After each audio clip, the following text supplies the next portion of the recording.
الرحمن الرحیم لا يحب اللہ الجہر بالسوء من القول الا من ظلم وکان اللہ سمیعا علیما۔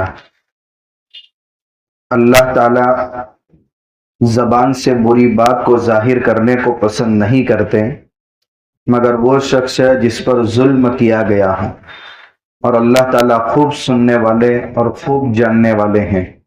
اگر تم بھلائی کو ظاہر کرو یا اس کو چھپاؤ یا برائی سے درگزر کرو تو اللہ بھی معاف کرنے والے اور بڑی قدرت والے ہیں۔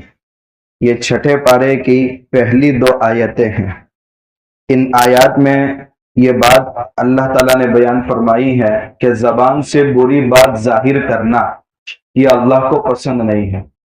ظاہر سی بات ہے، اللہ طیب ہے، پاک باز ہے، اور پاک بازی کو ہی اللہ پسند کرتے ہیں، تو زبان سے بری بات نکالنا یہ اللہ کو ناپسند ہے۔ ہاں، البتہ ایک شخص کے لیے اس کی اجازت ہے، وہ شخص ہے جس پر ظلم کیا گیا اور وہ ظلم کی داستان عدالت میں جا کر بیان کر رہا ہے تاکہ اس کو انصاف ملے، تو اس کی اجازت ہے۔ یا حکایت کے طور پر کسی سے بیان کر رہا ہے کہ فلاں کی طرف سے مجھے اتنا پریشان کیا جا رہا ہے یا ستایا جا رہا ہے، تو یہ غیبت کے اندر داخل نہیں ہوگا، اس کی اجازت ہے۔ کیوں؟ اس لیے کہ مظلوم کو ظلم کا بدلہ لینے کی اجازت خود اسلام نے دی ہے، مگر اس کو ظالم بننے کی اجازت نہیں دی۔ وَإِنْ عَاقَبْتُمْ فَعَاقِبُوا بِمِثْلِ مَا عُوقِبْتُمْ، اگر تم پر جتنا ظلم کیا گیا ہے بدلہ لینا چاہو تو اتنا ہی بدلہ لو جتنا تم پر ظلم ہوا۔ اگر اس سے زیادہ حد تجاوزی کرو گے تو تم ظالم بن جاؤ گے۔ تو مظلوم کو اجازت ہے کہ اپنی ظلم کی داستان عدالت میں بیان کریں، مگر ظلم کی داستان میں بھی گولو سے کام لینے کی اجازت نہیں ہے۔ جھوٹ اور کذب بیانی وہاں جائز نہیں ہے۔ جتنا ظلم ہوا ہے اتنا ہی آپ بدلہ لو اور اتنی ہی داستان بیان کرو۔ ایک آنکھ پھوڑی گئی ہے اور بتا رہے ہیں دونوں آنکھیں پھوڑ دی ہیں، تو یہ جائز نہیں ہے۔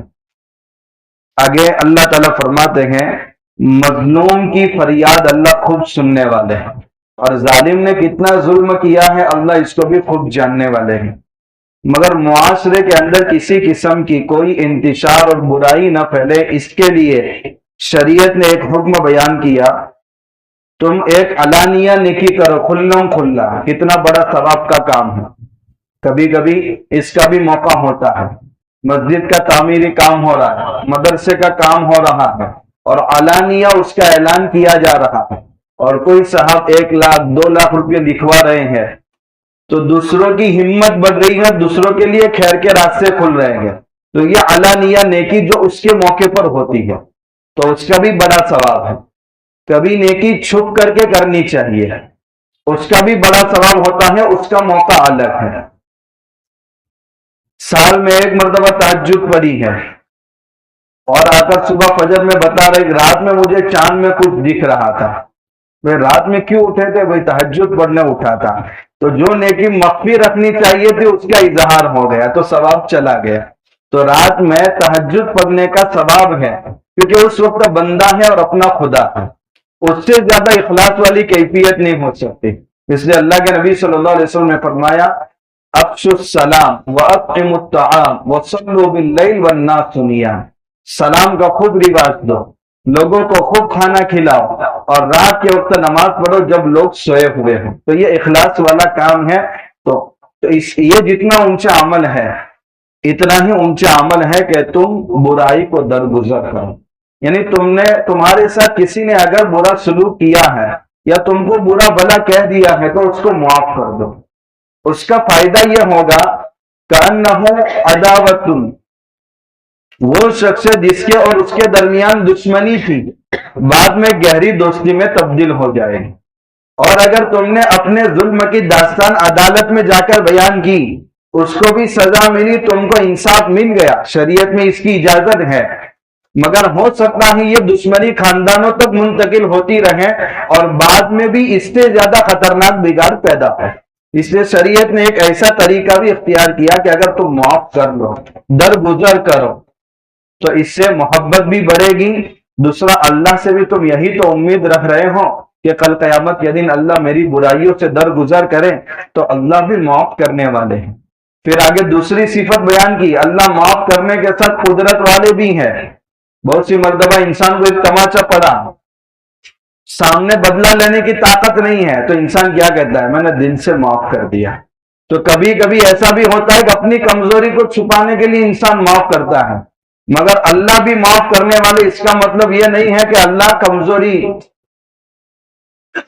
اور انتقام لینے پر قادر نہیں ہے۔ اللہ نے دوسری صفت بھی بیان فرما دی، سارے مجرموں سے اللہ بدلہ لینے کی پوری قدرت بھی رکھتے ہیں۔ پھر آگے دوسری دو آیتوں میں یہودیوں کے کفر کا صاف صاف اعلان کر دیا گیا ہے۔ دیکھیے اسلام میں رواداری اور ہمدردی دیگر مذاہب کے ساتھ، اسلام میں جتنی سخاوت ہے کسی اور مذہب میں کوئی سخاوت نہیں، لیکن اسلام نے اپنی سرحدوں کی حفاظت کا جتنا سختی سے اہتمام کیا ہے اتنا کسی اور مذہب نے بھی اہتمام نہیں کیا۔ بہت سی مرتبہ ہمدردی کا جذبہ جب غلو اختیار کر جاتا ہے تو انسان اپنے مذہب کی حدود کو بھی پھلانگ لیتا ہے، اور وہ یہ سمجھتا ہے کہ مدار نجات اسلام نہیں ہے، انسانیت سب سے مقدم ہے، اس کی وجہ سے خود اسلام کے دائروں کو بھی پھلانگتا ہے۔ اللہ تعالیٰ فرماتے جو اللہ کا انکار کرتے ہیں، اللہ کے رسولوں کا انکار کرتے ہیں اور اللہ اور اس کے رسولوں کے درمیان تفریق کرتے ہیں، یعنی اللہ کو مان رہے رسول کو چھوڑ دیا، یہ یہودیوں میں سب سے زیادہ تھا کہ حضرت عیسیٰ علیہ السلام اور اللہ کے نبی کا انہوں نے انکار کیا، اور یہ کہتے ہیں اپنی زبان سے کہ بعض پر ایمان لاتے ہیں اور بعض کا انکار کرتے ہیں۔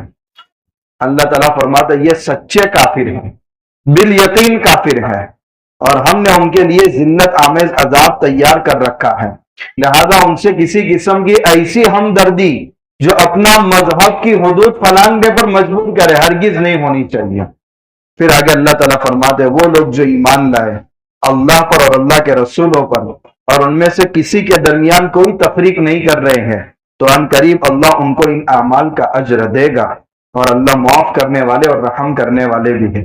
اب یہودیوں کا طریقہ شروع ہوا ہے، تو یہودیوں کو اللہ نے کیا احکامات دیے تھے اور انہوں نے اس کی کیا خلاف ورزی کی ہے اس کا تذکرہ آگے شروع ہو رہا ہے۔ انہوں نے اللہ کے نبی صلی اللہ علیہ وسلم کی بات کو ٹالنے کے لیے ایک مطالبہ شروع کیا۔ موسیٰ علیہ السلام طور پر گئے اور ایک ساتھ پوری کتاب تورات آپ کو دی گئی۔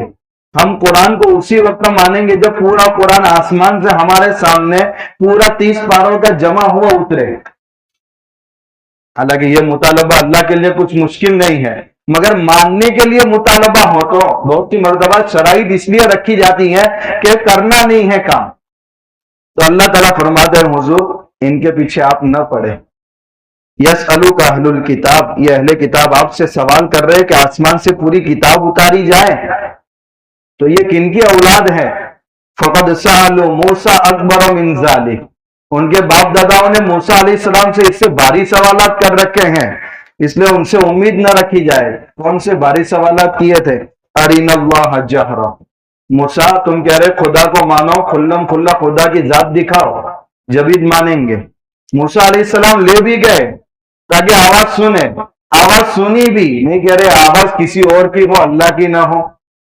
اس لیے اللہ تعالیٰ فرماتے جب یہ مطالبہ کیا اور موسیٰ علیہ السلام 70 لوگوں کو طور پر لے کر آئے، آواز بھی سنی مگر تسلیم نہیں کیا، تو ہماری طرف سے ایک کڑک اور ایک بجلی نے ان کی ظلم کی وجہ سے ان سب کو اچک لیا، یعنی سب کے سب مر گئے، پھر بعد میں زندہ بھی ہوئے موسیٰ علیہ السلام کی دعا سے۔